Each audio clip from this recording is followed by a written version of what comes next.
So in this video, we'll continue where we left off in the preceding one. I'm going to show you how you can use a SharpCap video camera in RSpec. We'll see that with real-time feedback of a video camera, it's much easier to find your target and properly adjust your camera settings like exposure, gain, and focus. Of course, video cameras are usually limited to short exposure times, so they don't replace static imaging cameras. But a large number of amateur astronomers regularly use video cameras to capture spectra of exciting objects. There are thousands of local stars that are bright enough to image with a video camera and which have really interesting spectra. So first, I'll select the Live Camera tab in RSpec. Then I'm going to click on the Open button. This is a list of cameras that RSpec knows about. All right, let's take a brief moment to talk about camera types. RSpec communicates with these three cameras using something called DirectX or DirectShow. This is a toolkit from Microsoft, but it's from the 20th century, so it's a bit old. It still works though, and it's still popular and used by a lot of astronomical video cameras and even some popular programs like Zoom or Skype. RSpec has always been able to talk to these DirectShow cameras. And I want to show you briefly how it works. I'll select the ZWO ASI 178MC camera here. This starts the camera using DirectX or DirectShow. By clicking on these two buttons in RSpec, I can control the camera. With button 1, we can set the resolution and color space. And with button 2, we can set the camera parameters. So I'll drag these gain and exposure sliders, selecting for milliseconds, watching the video window to see when my spectrum comes into view. A little more gain, there it is. And we can pan around changing the region of interest. Okay, there's our spectrum. For many years, lots of RSpec users have used these screens to control their video cameras with DirectShow. All they had to do was download and install the DirectShow drivers from their camera vendor site. Here, for example, is the ZWO site, where they downloaded ZWO's native driver that's required, and here, the DirectShow driver. Up until 2022, the only video cameras you could use with RSpec were these DirectShow cameras. This is a fine way to control your camera. And if you've been using a DirectShow camera in RSpec, you can continue using it just that way. And if you're just getting started with RSpec, if your camera's manufacturer provides a DirectShow driver, you can use the cameras the way I just showed you. It's simple to set up and use, and it can be a great way to capture spectra. But as I mentioned, DirectShow is pretty old technology. Some modern astronomy cameras can't be controlled with DirectShow. And these days, many manufacturers produce their own camera drivers that can be easier to use and more powerful. These improved drivers are often called native drivers. And that's where SharpCap comes in. SharpCap talks to these modern native camera drivers, taking advantage of their benefits. In this video, I'm going to show you how SharpCap works with RSpec to use these modern native drivers. But I want to emphasize again that you don't need to use SharpCap or these native drivers. The DirectShow example we just saw can work fine, and it's a little less complicated to learn. So first, let's choose this DirectShow camera that we've been using in RSpec. I'll use this new pull-down menu, and then I'll click on the Open button. This time we're going to select SharpCap. And here we can see RSpec saying that it's now waiting for images from SharpCap in the shared folder. So now let's go over to SharpCap and open the Cameras menu. As we saw in the previous video, here are the DirectShow cameras that are currently available, including my ZWO camera. But up here, my ZWO camera appears again. This would be the native driver that we're going to use. And as I mentioned in the previous video, if your camera appears more than once in this list, choose the one nearer the top. Okay, since my camera is a color camera, to get the Bayer filter right, we have to set the color space properly. And now we can see the frame counter advancing, so our camera's running. I suggest you start with an exposure time of about a half a second. I can use this quick pick list for that. Of course, some targets may be too dim to capture with just a half-second exposure, in which case you'll have to increase the exposure time. Now I'll gradually increase the gain until we see something. There's our spectrum. You'll need to experiment with exposure and gain to see the settings that work best with your equipment and conditions. One quick tip though, it's really helpful if you start with a bright type A star. I'm going to repeat that because it will make things so much easier for you. Start with a bright type A star. Okay, so down here, SharpCap's default that we've been using up until now is to run at the maximum frame rate. However, you'll find that because spectra are quite dim, you won't be able to capture useful images of them at really fast frame rates. I'd like to look briefly at why spectra are so dim. Just some quick theory here. In good conditions, a well-designed imaging system might theoretically have a star that looks like this on your camera's sensor's pixels. Most of the photons are falling on, let's see, about 9 pixels. Now when we put a diffraction grating in the light path, here's what it looks like. Those same photons from the star are now spread out across maybe 400 or 500 pixels. Spectra are so dim because the photons from the star are so spread out on our sensor. Limiting magnitude will be reduced by 5 or 6 magnitudes, but don't worry, there's still an enormous number of interesting stars you can capture, even at that reduced magnitude. But they're considerably less bright than what we're accustomed to.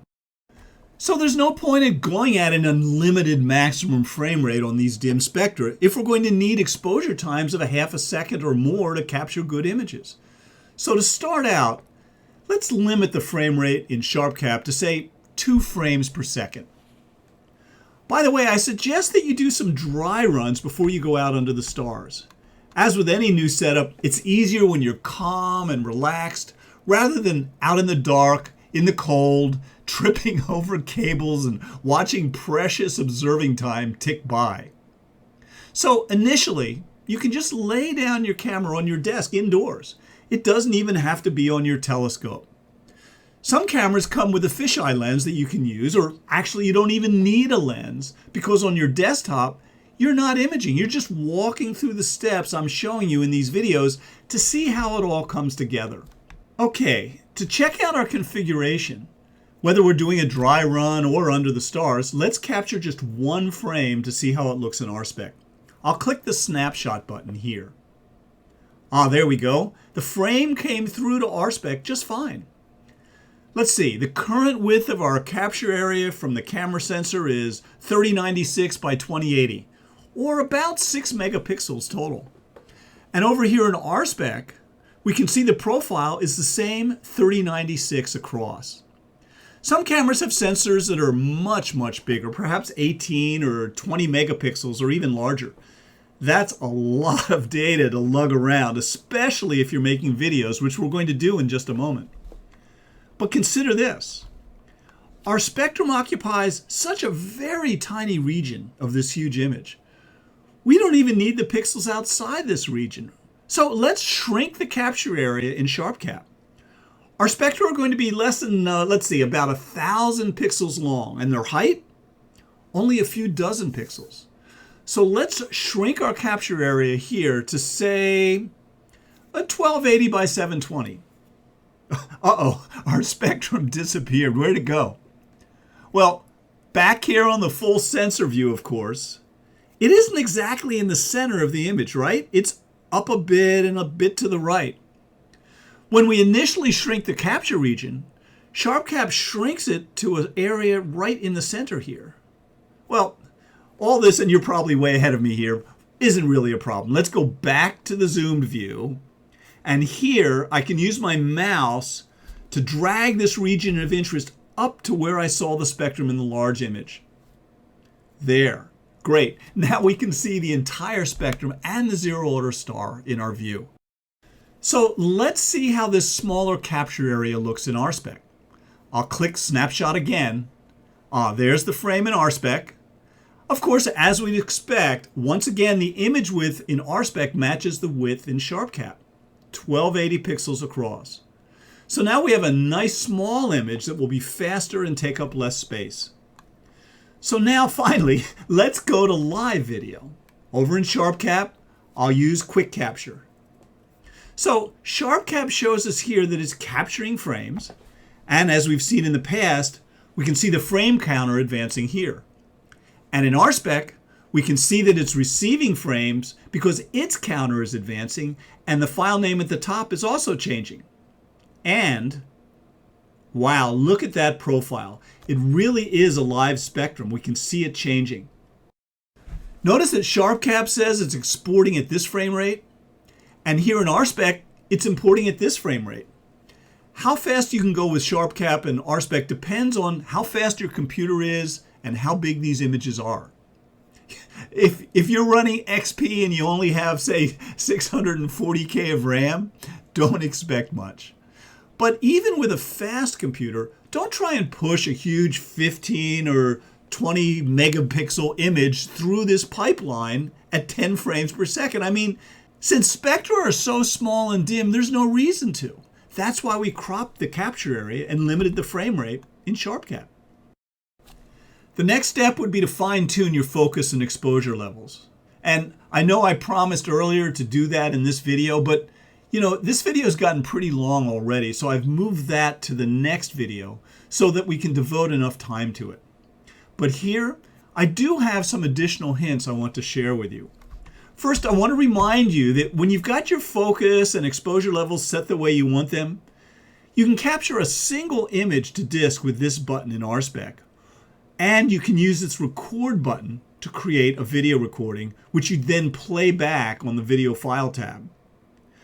I also want to point out some helpful features that have been in RSpec for many years. This field lets you limit RSpec's video frame rate. I suggest you start with it at 2 or 3, which is the default frames per second. As we've seen, spectra are so dim that it's unlikely that a faster frame rate will ever have a useful image. A low frame rate and small image size, as we've seen, will put the least load on your computer and is most likely to run smoothly. Here's another nice tool in RSpec. You can click anywhere in this panel to pop up this statistics window. And here we can see that RSpec is set by default to crop all incoming video frames that are larger than 10 megapixels. That's far larger than required for a spectrum.